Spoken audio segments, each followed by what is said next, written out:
மேடையில் இருக்கும் நண்பர்களுக்கும் கீழே அமர்ந்திருக்கும் பெரியவர்களுக்கும் என்னுடைய வணக்கத்தை தெரிவித்துக் கொள்கிறேன். என்னுடைய நண்பர்களான மீடியா, பத்திரிகை, டிஜிட்டல் அத்தனை பேருக்கும் என்னுடைய வணக்கத்தை நான் தெரிவித்துக் கொள்கிறேன். ரெட் ஃப்ளவர் விக்னேஷ் எனக்கு ஒரு ஒரு ஒரு ஒரு 2 வருஷம் முன்னாடி வீட்டுக்கு என்கிட்ட ஒரு டைரக்டரை கூட்டிகிட்டு கதை சொன்னார். சொல்லும்போது எனக்கு உண்மையிலே அந்த லைனில் இது எப்படி பண்ண போகிறாங்க, என்ன விஷயம்னு எனக்கு தெரியல அப்படின்ற மாதிரி நான் யோசிச்சுட்டு இருந்தேன். ஆனால் அவர் கொடுத்த அந்த எக்ஸ்ப்ளனேஷனும் அந்த இதுவும் ரொம்ப கிளியராக அண்டர்ஸ்டாண்ட் ஆச்சு. ஏன்னா இதை நீங்கள் கதையாக அப்படி பார்த்தீங்கன்னா கதையாக தெரியும். ஆனால் அந்த விஷயத்தில் நிறைய உள்ளுக்குள்ளே நிறைய அர்த்தங்கள் இருக்குது, நிறைய விதமான டெக்னிக்கல் விஷயங்கள் இருக்குது. ஏன்னா அவரே ஆண்ட்ரூன்றவரே இந்த டைரக்டரே ஒரு மிகப்பெரிய is a very good technician in CG, that is இந்த கிராஃபிக்ஸில் அவர் கொஞ்சம் எக்ஸ்பர்ட் அவர். ஏன்னா எப்பவுமே ஒரு கிராஃபிக் அப்படின்றது என்னென்னா, நம்ம ஒரு டைரக்டர் என்ன விஷுவல் பண்ணுறோமோ அதை ஒருத்தருக்கு சொல்லுவோம், அதை அவர் கொண்டு போய் அவங்க டீமுக்கு சொல்லுவார். அந்த டீம் இதை செய்யும். உதாரணத்துக்கு ஒரு யானையை செய்கிறோன்னா அந்த யானை இப்படி வரணும், அந்த யானை இப்படி பார்க்கணும், அந்த யானை இப்படி தூக்கணும், அது தண்ணியில் அப்படி போடணும். நம்ம ஒரு சீனை ஒரு டைரக்டராக நம்ம சொன்னால் அதை ஒருத்தர் புரிஞ்சுக்கிட்டு போய் அவர் சொல்கிறது நம்ம நினச்சது தான் தெரியாது.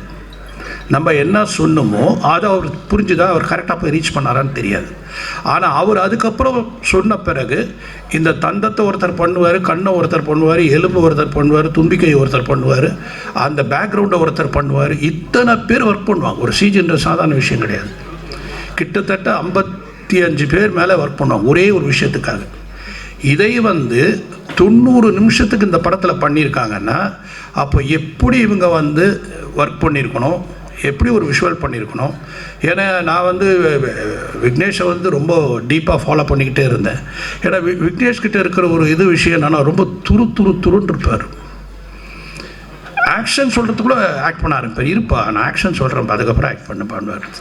அந்தளவுக்கு அந்த உடம்புல ஒரு வெறித்தனம் இருக்குது. சொன்னார் இல்லையா, அப்போது சினிமாவில் நான் கஷ்டப்பட்டிருக்கிறேன், அவமானப்பட்டிருக்கிறேன், ரொம்ப வேதனைப்பட்டிருக்கேன், அதையெல்லாம் என்கிட்ட சொல்லியிருக்காரு. நான் ஆனால் இப்போ சொல்கிற விக்னேஷ், நீ கவலைப்படாத, உழைச்சவன் தோத்ததே கிடையாது. உழைக்கிறவன் கண்டிப்பாக ஜெயிப்பான். இப்போ என்னை பொறுத்த வரைக்கும் நான் எடுத்துக்கிறேன், என்னையே நீங்கள் எடுத்துக்கங்க. நான் எல்லாருக்கிட்டையும் அதான் சொல்கிறேன், கனவுக்கு வயசு கிடையாது. ஒரு கதை, ஒரு கற்பனை அப்படின்றது ஒரு கனவு தான். அந்த கனவுக்கு வயசு கிடையாது. எனக்கு இன்றைக்கி நீங்கள் ஹாலிவுட்டில் பார்த்தீங்கன்னா எல்லாருமே 65 and above தான் டாப் டைரக்டர்ஸ். பிகாஸ் கிரியேஷன், அந்த கிரியேஷன் சாகாது, என்றைக்குமே சாகாது. அதுவும் ஜனங்க அடுத்த படம் என்னன்னு கேட்கும்போது நம்மளை இன்னும் என்கரேஜ் பண்ணுது. அடுத்தது என்ன பண்ணுறீங்க, அடுத்தது என்ன பண்ண போகிறீங்க அப்படின்றது நமக்கு அப்படியே ஓ பரவாயில்ல, நம்ம கரெக்டாக தான் போயிட்டுருக்கோம், கரெக்டாக தான் கொடுத்துட்ருக்கோம். ஏன்னா இன்றைக்கி காம்படிட்டிவ் ஃபீல்டுங்க. இந்த ஃபீல்டுலலாம் இன்றைக்கி இருக்கிற ஒரு லெவலுக்கு எங்கள் டைம் ஒரு ஆர்டிஸ்ட்டை மீட் பண்ணோன்னா ஒரு ஃபோனில் பண்ணிடலாம். இப்போ ஒரு ஹீரோ மீட் பண்ணோன்னா எந்த ரூட்டில் போகணுன்னே முதல்ல அதுக்கு ஒரு ஸ்கிரிப்ட் பண்ணணும், அவர் எப்படி போய் பார்க்கணும், என்ன பண்ணணும் எப்படின்ற மாதிரி. அந்தளவுக்கு இன்றைக்கி எல்லாருமே வேறு லெவலுக்கு போயிருக்காங்க. ஒவ்வொருத்தரும் இண்டஸ்ட்ரியே வேறு லெவலுக்கு போயிருக்கு. அதுவும் காம்படிட்டிவ் டைரக்டர்ஸ்லாம் பார்த்தீங்கன்னா they are all visualising extremely extraordinary. வேறு வார்த்தையை நான் சொல்ல முடியல. அதே மாதிரி அந்த சில லாங்குவேஜ் படங்கள்லாம் பார்க்கும்பொழுது இன்றைக்கி ஓடிடி மூலமாக நம்ம சில லாங்குவேஜ் படம் பார்க்குற வாய்ப்பு நமக்கு கிடைக்குது. அந்த வாய்ப்பில் பார்க்கும்பொழுது ஒரு தின் லைன், அந்த லைனை ஒரு 2.5 hours இவ்வளோ பியூட்டிஃபுல்லாக சொல்கிறாங்களே, அது ஆக்சுவலாக தேங்க்ஸ் டு கோவிட் வந்ததால தான் எல்லா மொழி படங்களையும் நம்ம பார்க்க ஆரம்பித்தோம். அப்போ தான் பல லாங்குவேஜோடைய வேல்யூ தெரிய ஆரம்பிச்சிச்சு. இப்போ அதுக்கு காம்படிட்டிவாக தமிழ் படம் பண்ணணும். தமிழ் படம் அதுக்கு காம்படிட்டிவாக, அதுக்கு ஈக்குவலாக, அதுக்குண்டான ஸ்க்ரீன் ப்ளே பண்ணி அதுக்கு அந்த லெவலுக்கு என்ன புதுமை பண்ண முடியும் அப்படின்னு யோசிக்கணும் என்றைக்குமே.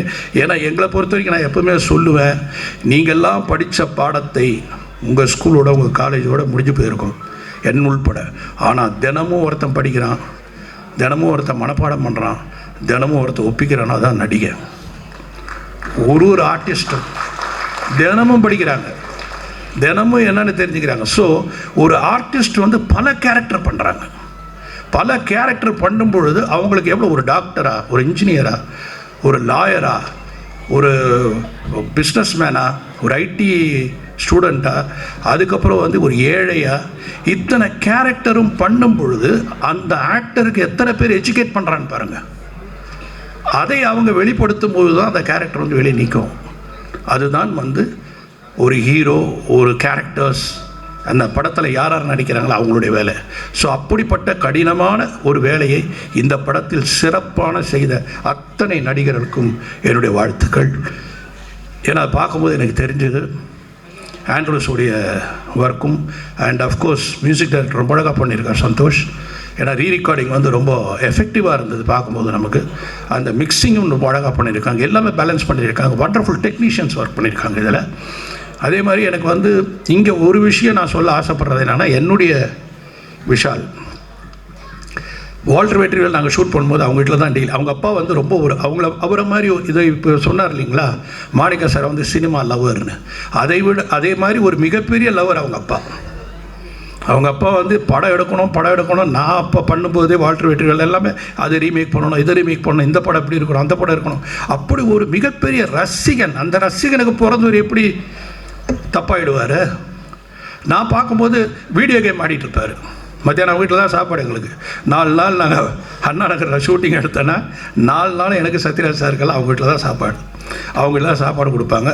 அதை வந்து அந்த அளவுக்கு எங்களுக்கு வந்து தினம் ஒரு டிஷ்ஷஸ், அதாவது ரோட்டில் ஓடி துரத்திட்டு ஒரு சீன், அந்த மாதிரி ஒரு சீன். ஆனால் அந்த மாதிரி கவனிப்பு அவங்க அம்மா விஷால், அவங்க அப்பா ஜி.கே. ரெட்டி சார், அவங்கெல்லாம் வந்து ஒரு அந்த மாதிரி ஒரு ஃபேமிலியில் பிறந்த ஒரு புள்ள இன்றைக்கி இந்த அளவுக்கு வளர்ந்தது இல்லாமல் ஒரு மேடையை அப்படியே ஷேக் பண்ணுறாரு. ஷேக் பண்ணி அதுக்கு உண்டான ஒரு எசன்ஸை ரொம்ப அருமையாக சொன்னார். நான் தனக்காக தான் செய்யலை, இந்த மேடையில் நான் இதை செஞ்சதுக்கு காரணம் இந்த படம் ரெட் ஃப்ளவர்ன்ற படம் வந்து எல்லா இடத்துலையும் போய் சேரணும், அதை ரீச் பண்ணுறதுக்காக தான் நான் இதை மாதிரி ஒரு விஷயத்தை பேசுகிறேன் அப்படி சொல்லும்போது அந்த நல்ல மனசு இருக்கிற வரைக்கும் என்றைக்குமே விஷால் நல்லா இருந்துக்கிட்டார். ஏன்னா சினிமாவில் அடுத்தவனோட வெற்றியை பார்த்துட்டு ஐயோ அப்படின்னு நினைக்கிறேன். அப்படியா, நல்லா இருக்கா, நீங்கள் படம் நல்லா இருக்குன்னு சொல்லி பாருங்கள், நல்லா இருக்கா, ஏய் நல்லா இல்லையா, யாரோ சொன்னாங்களே, ஏன் ஐயா நல்லா இருக்குன்னா சந்தோஷப்பட, நல்லா இருக்குன்னா சந்தோஷப்பட்டால் தான் நமக்கு நாளைக்கு நல்லது நடக்கும். இப்போ மாணிக்கம் சார் மாதிரி ஒரு ப்ரொடியூசர் வந்திருக்காருன்னா காளிகாம்பாள் யாரை வச்சு, காளிகாம்பாளை வச்சுட்டு வந்திருக்காரு, அண்ணாமலையாரை வச்சுட்டு வந்திருக்காரு. ஸோ அவர் எப்படி வந்து இதில் வந்து ஒரு தோப்பாருன்னு எனக்கு தெரியாது. கண்டிப்பாக அவருக்கு மிகப்பெரிய வெற்றி இருக்குது. அதே போல் ஒரு டைரக்டரோட கதையை டைரக்டரோட வேலை என்னென்னா, முதல்ல அந்த ஹீரோயின் அந்த ஃபஸ்ட்டு ப்ரொடியூசரை கன்வின்ஸ் பண்ணணும். தயாரிப்பாளருக்கு கதை பிடிச்சிருந்தா அடுத்தது இந்த கதாநாயகனாக இவர் இருந்தால் நல்லாயிருக்கும்னு நம்ம சொல்லுவோம். அந்த கதாநாயகிட்ட போய் என்னுடைய டைம் நான் சொல்கிறேன், அந்த கதாநாயகிட்ட போவோம், அந்த கதாநாயகிட்ட கதை சொல்லுவோம். சொன்ன பிறகு அந்த படத்தை நாங்கள் இத்தனை நாள் எடுப்போம்னு ஒரு ஷெட்யூல் போட்டு தருவோம். அதை போட்டு கொடுத்த பிறகு அத்தனை நாளுக்குள்ளே முடிக்கணும் அப்படின்னு பிளான் பண்ணுவோம். முடித்த பிறகு எங்களுடைய முதல் வெற்றி அப்படின்றத தயாரிப்பாளரை திருப்தி பண்ணுறது. அவர் நல்லா இருக்குன்னு சொல்லிட்டார்களே, நம்ம முதல் படி ஏறிட்டோன்னு அர்த்தம். 2வது படி அதை வாங்கின விநியோகஸ்தர்கள் நல்லா இருக்குன்னு சொல்லுவாங்க, அவங்களுக்கு பிடித்திருந்தால் அடுத்த படி ஏறும். அதுக்கப்புறம் தான் 3வது ஆடியன்ஸ் கிட்ட நம்ம போவோம். இதை மாதிரி ஒவ்வொரு ஸ்டேஜ் ஆஃப் சக்ஸஸ். ஆனால் இன்றைக்கி மாணிக்க சார் பக்கத்தில் உட்காருங்க சொல்கிறாரு, இந்த படம் பாருங்கள் சார், ஃப்ரைடே சாட்டர்டே சண்டே எல்லாம் ஃபுல்லாகும், அந்த அளவுக்கு இருக்குது.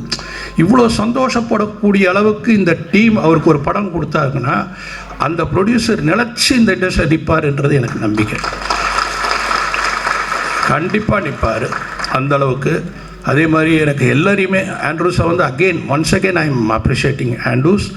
ஏன்னா ஃபுல்லாக க்ரீன் மேட்லேயே ஒர்க் பண்ணியிருக்காரு. இப்போ சந்திரமுகியில் கூட நீங்கள் ஒரு காத்தாடி சாங் பார்த்தேன், நான் 3 பேர் கொடுத்தேன். அதில் ஒருத்தர் காத்தாடி சாங் கூட வந்தார், வெறும் ஸ்கை எடுத்து கொடுத்துட்டேன், காத்தாடி எப்படி எடுத்து கொடுத்தேன், இது போட்டி பண்ணிவிடுப்பான்னு சொல்லிட்டேன். அவர் எடுத்துகிட்டு வந்து கொடுத்த உடனே காத்தாடி வந்து ஸ்கையில் ஷேடோ இருக்குது. அப்புறம் அவர் கூப்பிட்டு சொன்னேன், ஏயா காத்தாடி எப்படியா ஸ்கையில் ஷேடோ வரும்? ஸோ அந்த அளவுக்கு ஒர்க் பண்ணுறாங்க, அந்த அளவுக்கு யோசிக்கணும், அந்த அளவுக்கு பண்ணுறாங்க. இது ரொம்ப சாதாரண விஷயம் கிடையாது. அதை வந்து அப்புறம் இன்னொரு இது பண்ணி திருப்பி கரெக்ட் பண்ணி ஒரு விஷயத்தை 4 வாட்டி பண்ணி 4 வாட்டி பார்த்துட்டு தான் பண்ண முடியும். அந்த மாதிரி இந்த படம் பூரா மேக்ஸிமம் க்ரீன் மேட் க்ரீன் மேட்டில் விஷுவல் பண்ணியிருக்காருன்னா ஹீ இஸ் ஸோ கான்ஃபிடென்ட். அது கதை வந்து எப்பவுமே இயக்குனருக்கு தெளிவாக இருக்கணும். கதை இயக்குனருக்கு குழப்பமாச்சுன்னா வாத்தியாருக்கு பாடத்தில் சந்தேகம் ஏற்பட்ட மாதிரி, ஒரு வாத்தியாருக்கு சந்தேகம் ஏற்பட்டால் பசங்க காலி, டைரக்டருக்கு சந்தேகம் ஏற்பட்டால் ப்ரொடியூசர் காலி. அதனால் டைரக்டர் தெளிவாக இருக்கணும். அந்த தெளிவான டைரக்டரை நான் பார்த்தேன். அவர் கண்டிப்பாக நிச்சயம் மிகப்பெரிய அளவில் வருவார். விக்னேஷ், இன்னொரு வாட்டி சொல்கிறேன், this is your round, this is your time and you are going to achieve. நான் வந்து சந்திரமுகி வந்து நீ வந்து என்கிட்ட கேட்டு கேட்டு கேட்டு கேட்டு நீ நடித்த, நான் உன்னை கேட்குற டைம் வரும். இப்போது நான் தைரியமாக சொல்கிறேன், நானே உங்கள்கிட்ட கேட்பேன். காட் பிளஸ் யூ அண்ட் கிளாஸ்பேட் the unit and everyone. எல்லாருக்கும் என்னுடைய வணக்கங்கள், எல்லாருக்கும் என்னுடைய பாராட்டுக்கள். கண்டிப்பாக நம்ம வந்து சக்ஸஸ் மீட்டில் மீட் பண்ணுவோம். தேங்க்யூ.